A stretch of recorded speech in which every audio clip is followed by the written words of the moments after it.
Hello.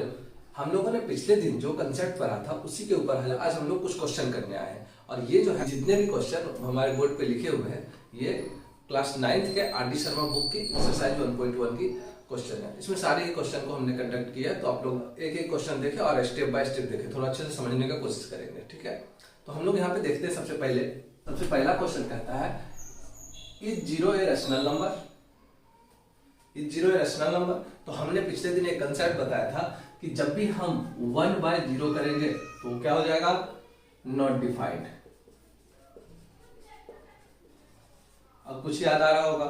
और हम लोग उसी समय हम लोगों ने एक बताया था जीरो से रिलेटेड कि जब भी हम लोग 0/1 करेंगे तो क्या आ जाएगा, जीरो आ जाएगा। मतलब एक फिनाइट नंबर आया। ठीक है, एक फिनाइट नंबर आया और जीरो क्या है, एक डिफाइंड नंबर आ गया। यहाँ पे क्या हुआ, जीरो एक डिफाइंड नंबर आ गया। पी की जगह पे हम लोग जीरो दिए हैं, यानी देखिए यहाँ पे पी के जगह पे जीरो पुट कर दिए और क्यू के जगह पे 1। और हम लोग का सेटिस्फाई देखिए कर रहा है कि नहीं, यानी पी बाई क्यू के फॉर्म में लिखा क्या, 0/1। अब देखिए where p and q are integer, तो पी एक इंटीजर है, क्यू भी एक इंटीजर है। ठीक है, और यहाँ पे एक और बात कंडीशन यहाँ पे कह रहा था क्यू नॉट इक्वल टू 0। तो इधर बताइए क्या क्यू 0 है, यहाँ पे 0 नहीं है, क्या है, 1 है। तो क्यू इक्वल टू 0 ये पॉसिबल है। इसलिए हम लोग कह सकते हैं कि yes, 0 is a rational number. We can write it in the form of p by q and where q not equal to 0. Okay. Next question देखते हैं हम लोग। Find 5 rational number between 1 and 2. अब यहाँ पे कह रहा हूँ 1 and 2 के बीच में 5 rational number आपको बताना है। तो हम लोगों ने वहाँ पे कल दो कंसेप्ट देखा था। एक कंसेप्ट ये कि आप x plus y, x and y अगर 2 नंबर है हम लोग x plus y by 2 करते थे। तो यहाँ पे ऐसे भी कर सकते हैं 1 plus 2 by 2 यानी 3/2। यहाँ पे ऐसे लिखना पड़ेगा 1 3/2 2। अब देखिए अभी हुआ नहीं क्योंकि हमसे पूछा कितना 5। तो इसका एक बार इसके साथ फिर इसके साथ, मतलब इस बार इन दोनों के बीच का रेशनल नंबर निकालेंगे, फिर इन दोनों के बीच का रेशनल नंबर निकालेंगे। तो ये क्या होगा, काफी टाइम टेकिंग हो जाएगा। ठीक है, तो हम लोग यहाँ पे ऐसे नहीं करेंगे। हम लोगों ने वहां पे जो दूसरा कंसेप्ट पढ़ा था इक्विवेलेंट फ्रैक्शन वाला कंसेप्ट, ठीक, हम लोग उसके थ्रू ये क्वेश्चन करेंगे ताकि काफी आसान हो जाए। ठीक है, तो हम लोग आगे बढ़ते हैं। 1 और यहाँ पे है 2। ठीक है, अब 1 और 2 के बीच में 5 रेशनल नंबर हमें जानना है। आप ये बात को जानते होंगे कि जितना भी इंटीजर्स है सब जो है डिनोमिनेटर में 1 छुपाए बैठा होता है। सब डिनोमिनेटर में 1 छुपाए बैठा होता है। तो यहाँ पे देखिए अब यहाँ पे 1, यहाँ पे 1। अब देखिए इक्विवेलेंट फ्रैक्शन में हम लोगों ने सीखा था किसी भी फ्रैक्शन को हम लोग सेम नंबर से मल्टीप्लाई या डिवाइड कर सकते हैं। तो यहाँ पे देखिए अगर यहाँ पे हम इंटू 10 कर दे, इंटू 10 इधर भी करना पड़ेगा, इधर भी इंटू 10। अब देखिए यहाँ पे क्या है, 10/10। उधर क्या है, 20/10। ठीक है, तो अब देखिए हम लोग को यहाँ पे 5 बताना, तो 11/10 12/10 13/10 14/10 15/10।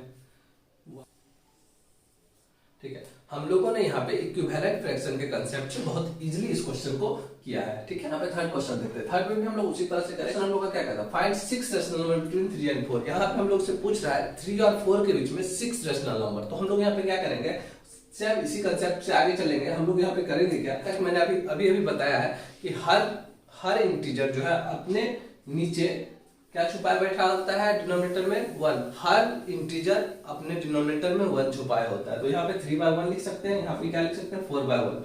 अब देखिए सेम इक्विवेलेंट वाला हम लोग इक्विवेलेंट फ्रैक्शन वाला कंसेप्ट लगाएंगे क्या, इंटू ऊपर भी 10 इंटू नीचे भी 10, इधर भी इंटू 10 कर देंगे, इधर भी 10। देखिए ये हो गया हम लोग का 30/10 और इधर हो गया हम लोग का 40/10।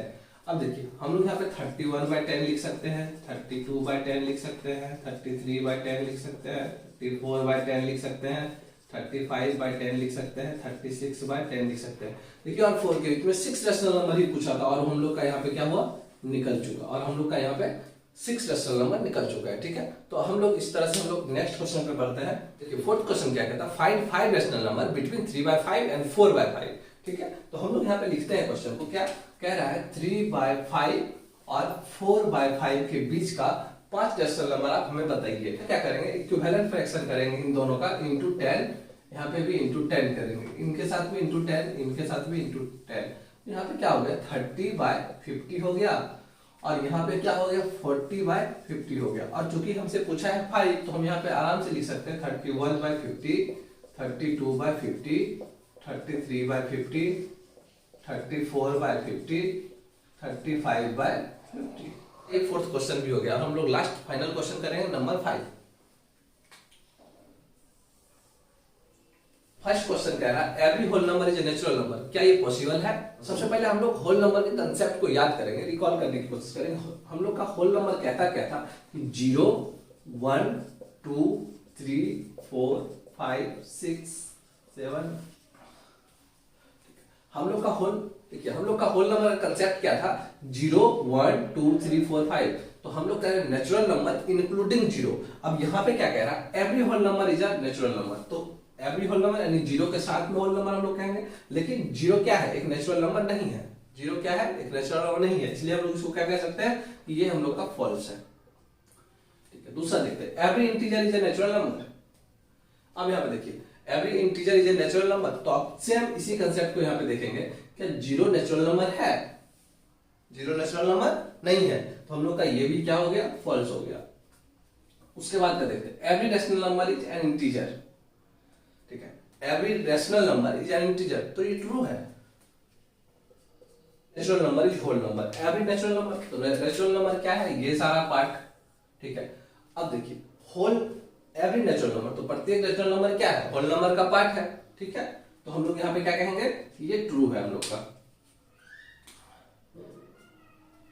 Every integer is a whole number, तो देखिए every integer is a whole number possible है क्या? नेगेटिव नंबर भी होल नंबर हो सकता है? नहीं हो सकता है, तो इसलिए हम लोग यहाँ पे क्या कहेंगे, ये हम लोग का कंसेप्ट, ये हम लोग का क्या है, फॉल्स है। लास्ट क्वेश्चन है every rational number is whole number. Every rational number is whole number. तरह से आप लोग बने रहिए, हम लोग डे पर डे एक कंसेप्ट पढ़ेंगे और उस कंसेप्ट पे कुछ क्वेश्चन करेंगे। ठीक है, आज के लिए इतना ही, थैंक यू।